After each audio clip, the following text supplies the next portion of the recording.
What's up, confessors? How you doing? How you doing?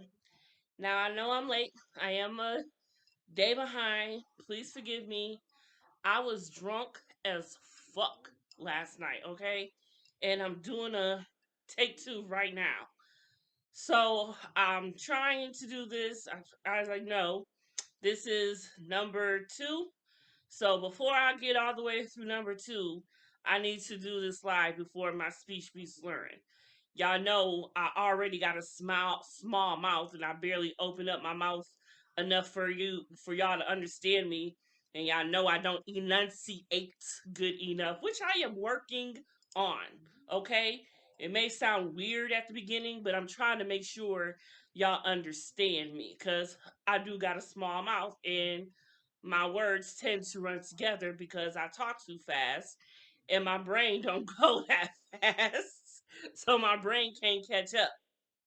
So let me get my squid on. Mm.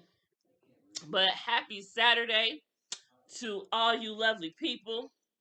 And we gonna get it going because a lot of dates happened last night. So we've got a lot to cover. And I couldn't remember it all, so I got my little notes right here. Don't judge me, so we gonna get into it. Um oh, before I do start, I do want to say this. First of all, shout out to Paul, aka PO, aka POJ, aka Michael Myers, aka Uncle Pawpaw, because he gave me some really beautiful, enlightening words. It told me how much he respects the way that I do my blogging and how I go about covering the show. He says that he likes that I am not, nasty about it and I don't have to put other people down to get my point across or do it for the likes or whatnot. He spoke very highly of me and my mentor, Kamisha. And so I just want to say thank you very much, PO, for your kind words. You have no idea how much that means to me. When a blogger gets recognition from the people that they blog about, the sincere ones, it is a beautiful feeling. More than the likes, more than the followers. So I appreciate you, PO, wholeheartedly. And I also want to put out there, if there's anyone that is watching this who feels that they have the need to go on these cast pages and privately DM giving them threats and talking nasty and talking down, you know what? They are here to give us entertainment. They put themselves out there.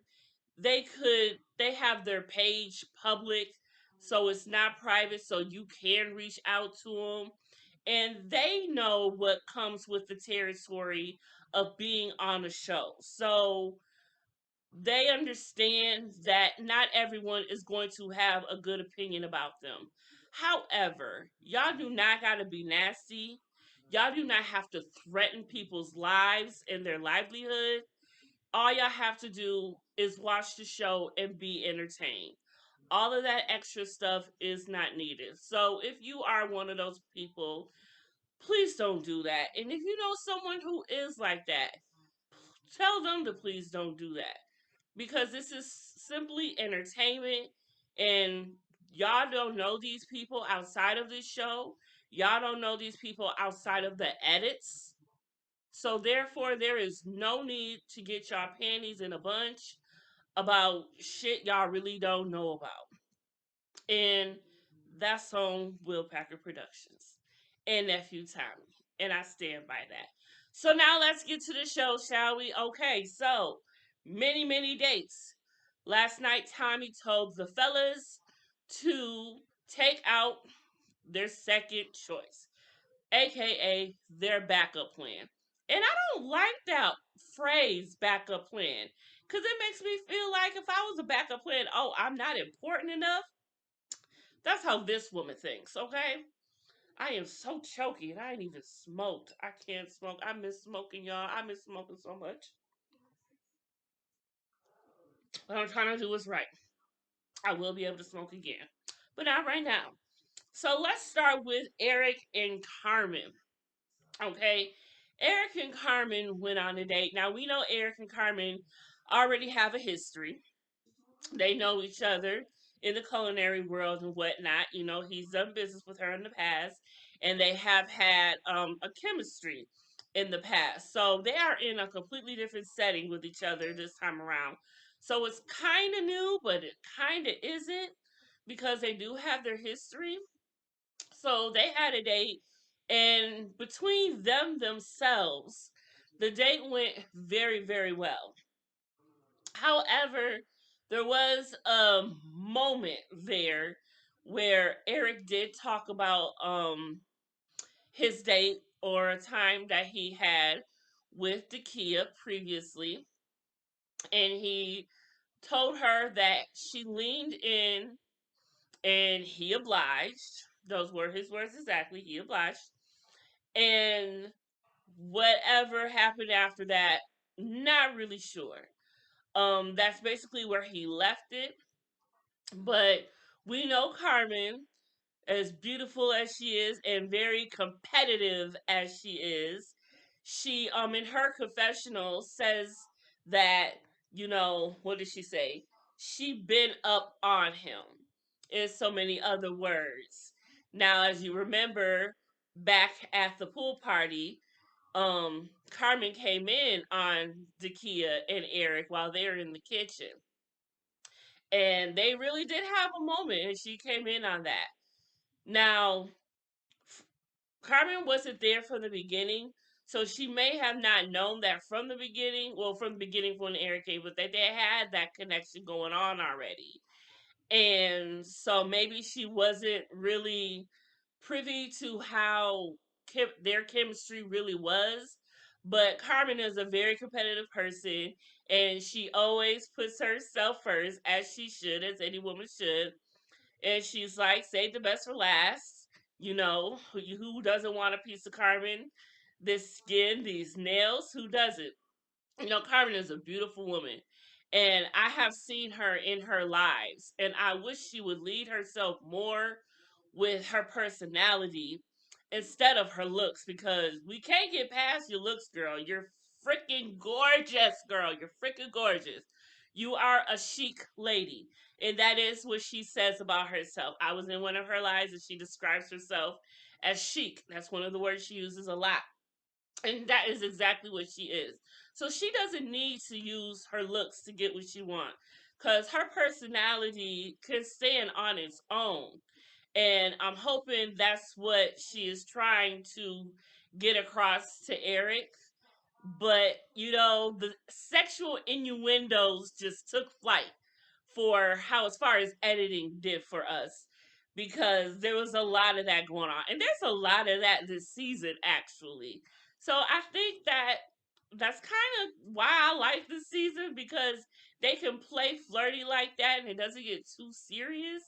And I like that. But all in all, they did have a good date, and Carmen seemed to have marked her territory.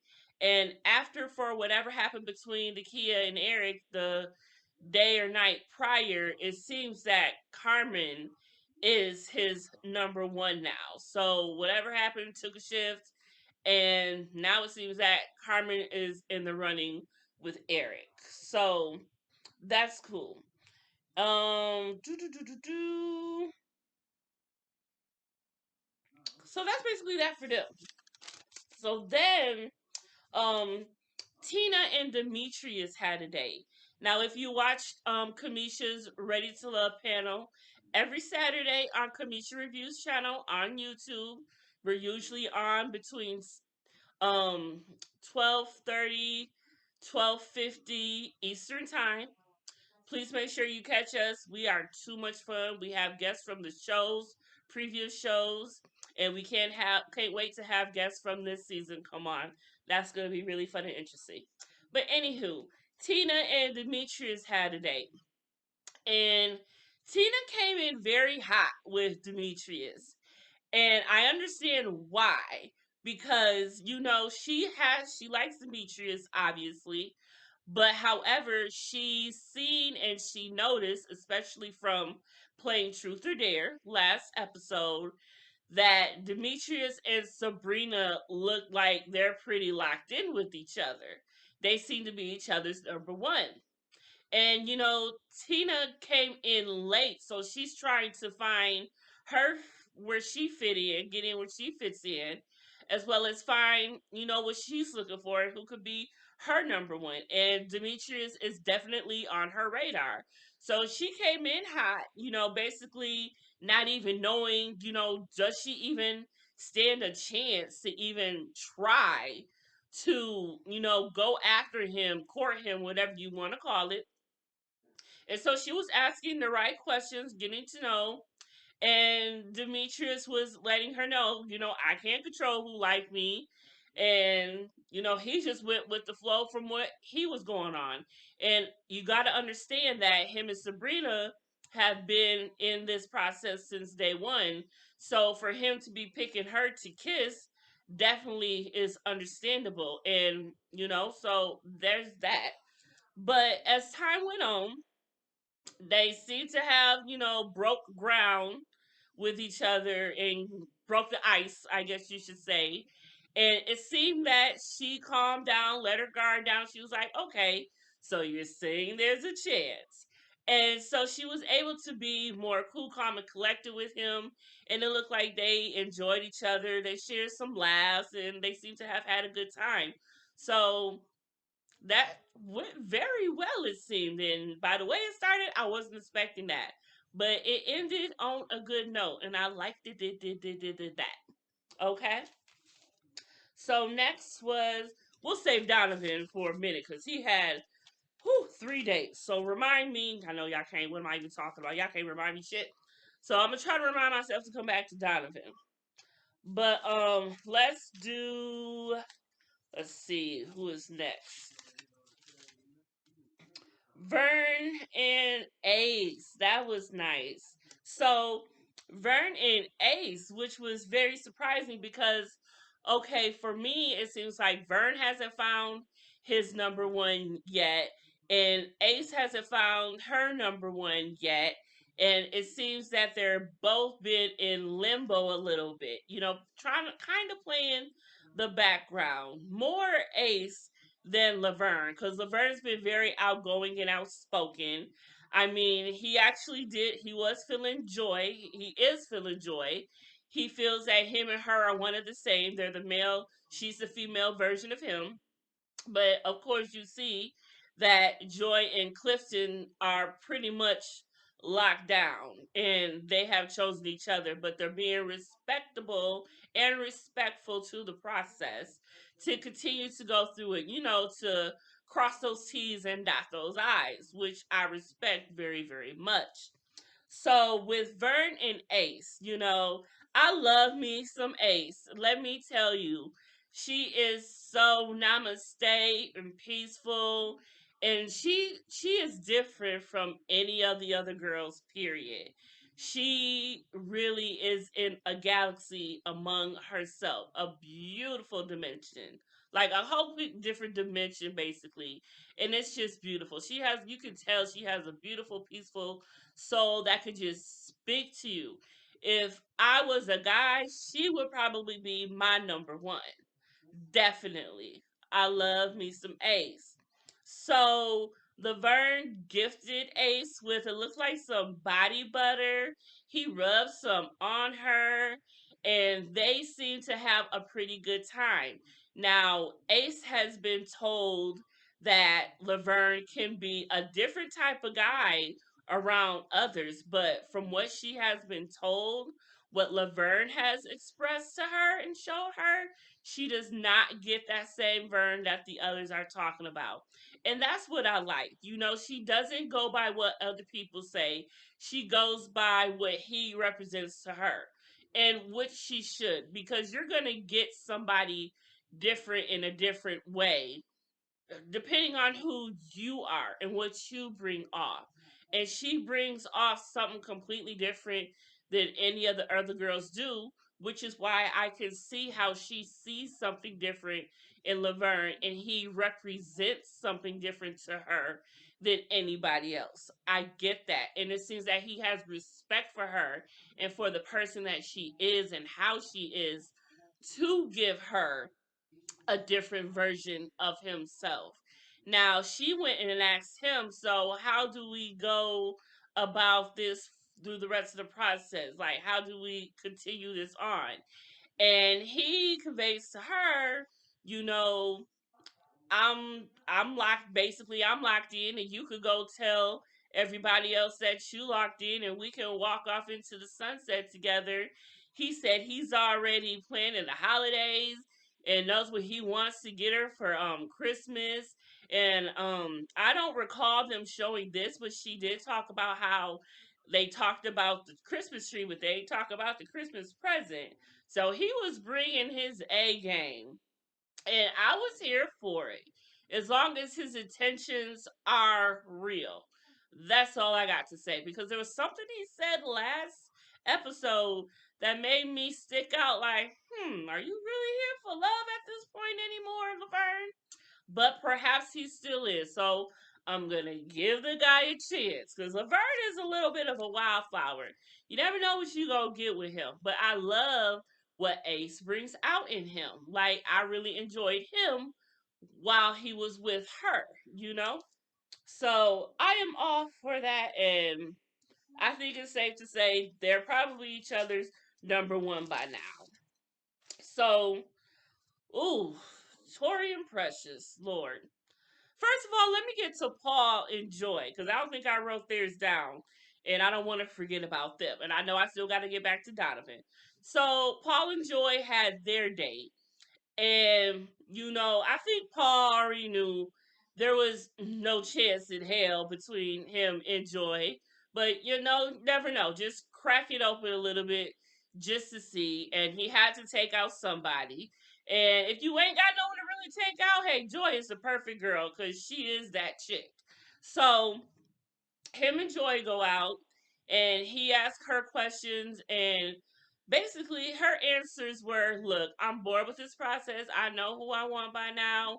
I don't need to look no more. What I want is what I want, and I don't need to go out on any more dates. She was very adamant about the fact that she has basically picked Clifton without saying it. It was like, tell me you picked Clifton without telling me you picked Clifton. And she did. She basically said it.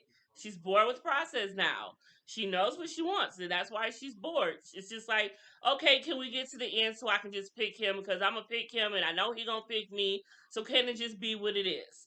And at this point, that is what it is between them. They are locked and loaded, and there is no going on in between that. So it was basically just a platonic date. It was nothing there. She was just letting Paul know what it is. He asked, she responded.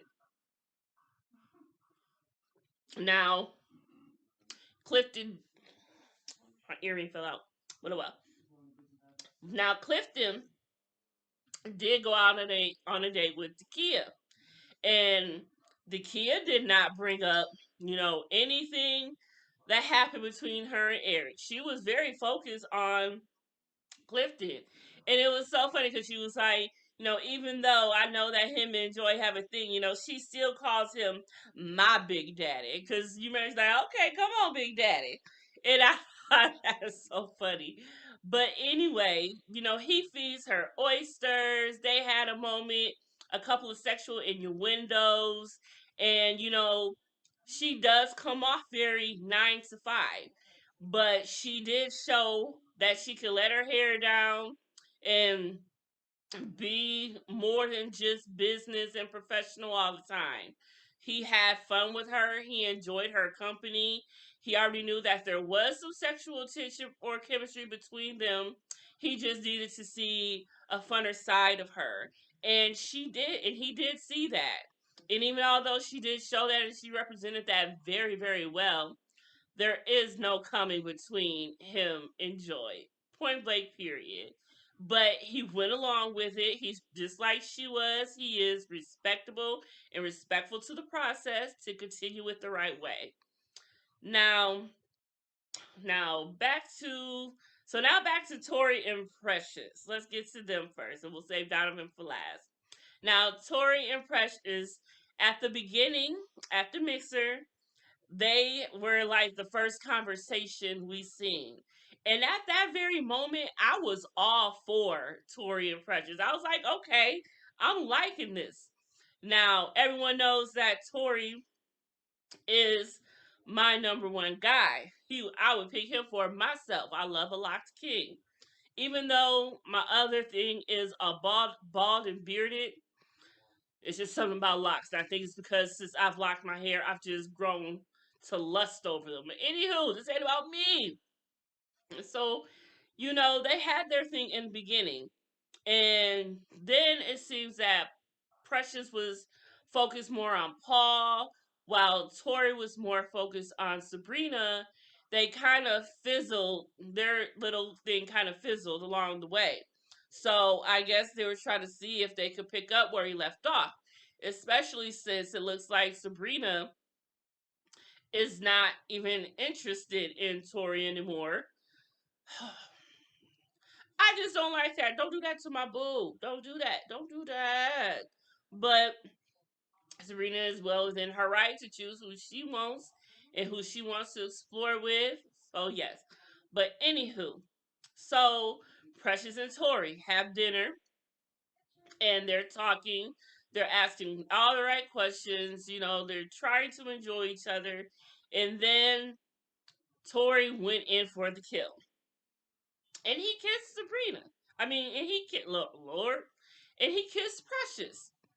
And I think that kiss seals the deal, as in they realize they do not want each other, and there is no sexual chemistry there. Now, although they even had their own sexual innuendos, and of course, once again, Tori was talking about rearranging kidneys and such. I don't know what is up with that. I think Precious right. He does have a kidney fetish. He is really quick to arrange some shit. Now, if he keeps talking like that, I'm gonna have to ask him to prove that he got what it takes down there to rearrange some shit. You better come with some receipts, Tori. I want to see the receipts. Wink, wink. But so yes, that kid sealed the deal that they have nothing going on. So that fizzled. That shut it down. That's never gonna happen. So now Donovan. Donovan had 3 dates. He went out with who he go out. He went out with Sabrina. He went out with Carmen and Dakia. So it was Carmen's birthday. Happy belated birthday. I know that happened a long time ago, girl, but still it was on the show, so happy birthday. Um, so he got her a little cake, blew out the candle, and Carmen has chemistry with just about any fellas in the damn crew. So she came off very likable, and I'm sure he enjoyed her date as well. Um, and the kid is very cool and down to earth herself, so he enjoyed his time with her, I'm sure. But however, he did find himself taking a more liking to Sabrina. Sabrina, that girl, she just came out like a wrecking ball. Okay, girl. Mm. And also shout out to Donovan because after the show, he went live for like 5 minutes. He was at the club with, I think it was Clifton and Paul that I seen. And Donovan was drinking Casamigos and pineapple juice. And that is what I'm drinking. So salute to you, Donovan. And it's good as hell. Damn. I ain't never had it before. I just kept hearing about it and he sealed the deal when he was drinking it last night. I'm like, fuck it. I got off work, went to the nearest store and copped some. and I'm loving it. I always drink pineapple juice with my vodka in any way, so that's what's up. I fucks with it. But anywho, so he had a very good time with Sabrina, and now Sabrina seems to be within the running with him as well. So Sabrina's that girl out here. She's doing her thing. Now the reason why he went out on so many days is because I think Donovan was the last to join of the men, the last king, and so he hadn't had a number one yet at all. He hadn't had a chance to really get to know all the women, so that was his best bet.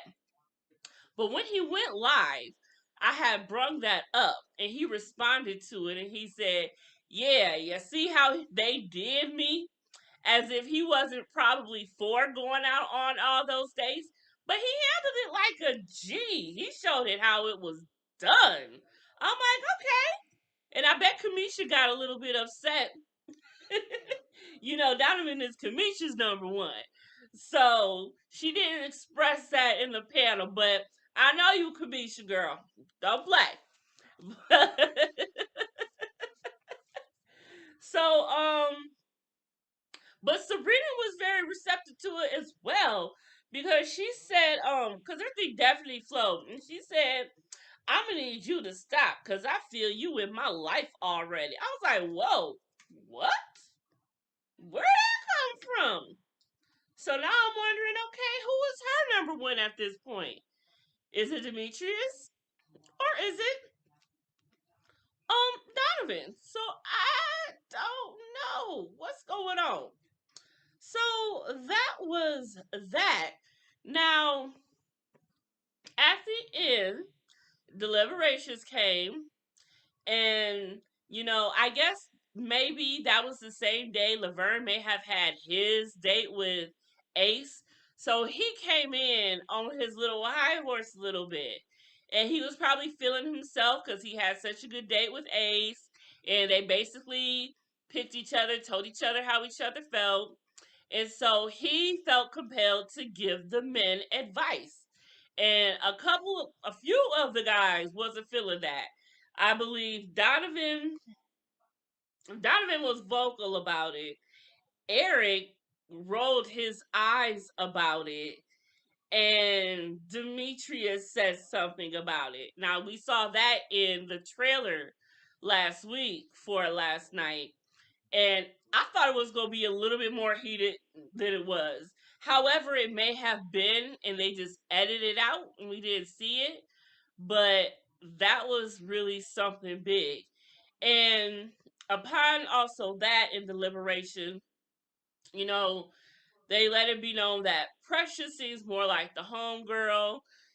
Demetrius was pushing the narrative a lot, that Precious felt that Demetrius was pushing the narrative more than anyone, that he's the reason why all the men feel that she's just this club girl and the home girl and ain't ready to really settle down. So she didn't like that, I don't think, very much.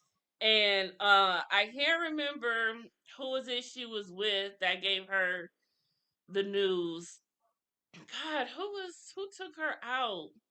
It wasn't Tori, it wasn't Paul, it wasn't Demetrius, it wasn't Clifton. God damn it, I don't even remember. Was it Donovan? Might have been, I don't know. But anyway, she was not feeling that. And Joy was also at the bottom, but we all know the men say they don't see nothing happening with Joy because Joy ain't giving them nothing.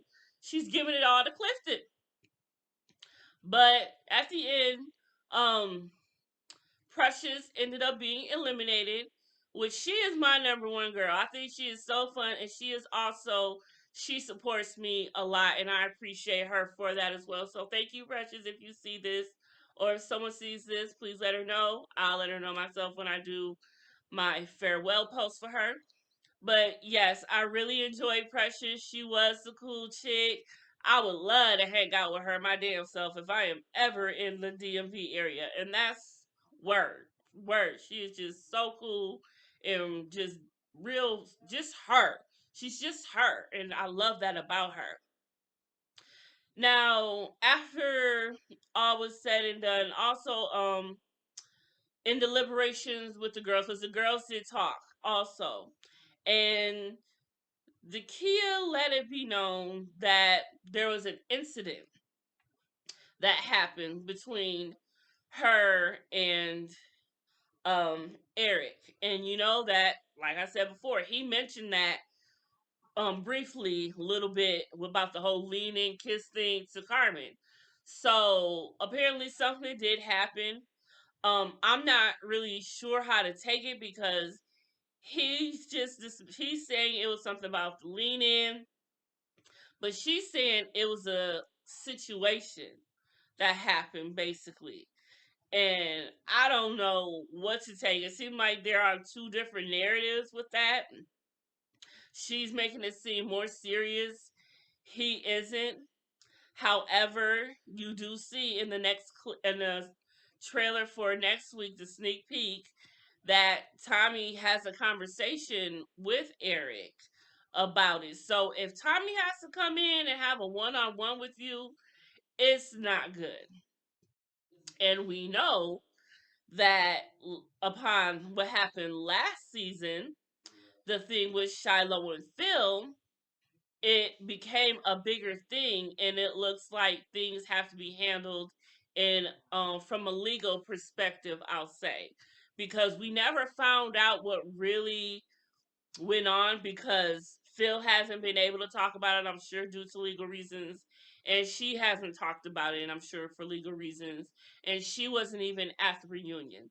So I'm hoping that it doesn't come to that. It wasn't that bad or serious to where we could at least see them both at the reunion.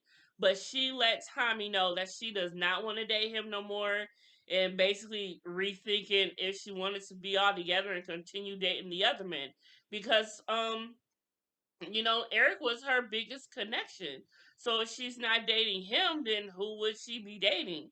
She went out with Clifton, but Joy got that on lock, clink clink. Ain't nothing happening. So next week is going to be very interesting to see that conversation between Tommy and Eric. Now, next week we meet the exes. The exes meet the nexus, or however Tommy put it, which was smoother than how I put it. Um, we were all thinking possibly and wondering if Walter from last season was going to show up, because we know from when Kamisha Reviews dropped the tea that Joy is the ex of Walter. Walter, how did you let that get away?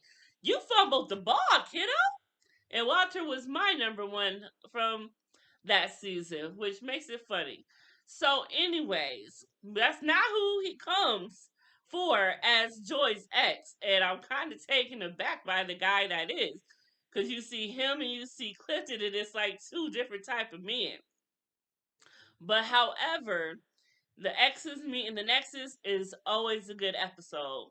And when the cast meets the ex, it's down to the tutor. So there's probably about 3 more episodes left before the reunion. Now, I was just noticing today that the show doesn't come back until the 18th, which means it won't even be airing this coming up Friday. So we get a break before that we get to meet the exes. So that is going to be interesting. We have 2 weeks to wait now, and it's going to take forever, it seems. We also see a little tiff happen between Sabrina and Laverne. Now, this is what I was thinking was going to happen at Truth or Dare, but apparently it's a whole different other time. So I can't wait to see what that is about also. It's going to be pretty interesting, and it's going to be hard to wait 2 weeks to see what goes down. But we'll have to wait and see. I will be there, and we will discuss it when it's over. So I hope y'all enjoyed. Please like and subscribe to this video. And to become a true confessor, all you have to do is follow me on Instagram. I am always looking for more Ready to Love followers. So if you know anyone who is into Ready to Love and doesn't follow me on Instagram, please send them my way. I will greatly appreciate it. And I will shout you out for being such a cool confessor for doing it as well if you do. Just let me know that you sent some my way. And I'm appreciative all the time. I love to shout out anyone who helps me. I'm that type of chick. And I don't take anything for granted. I'm very humble with mine. And I appreciate everyone. And please be kind to the cast. There is no need to be ugly and nasty toward them. Watch the show, enjoy, because that's what we come for anyway. To enjoy the Black experience, the Black love experience, the Black dating experience. All right? So, thank you again for joining. I will see y'all on the flip side. Y'all take care of yourself, love yourselves, and one another. Bye.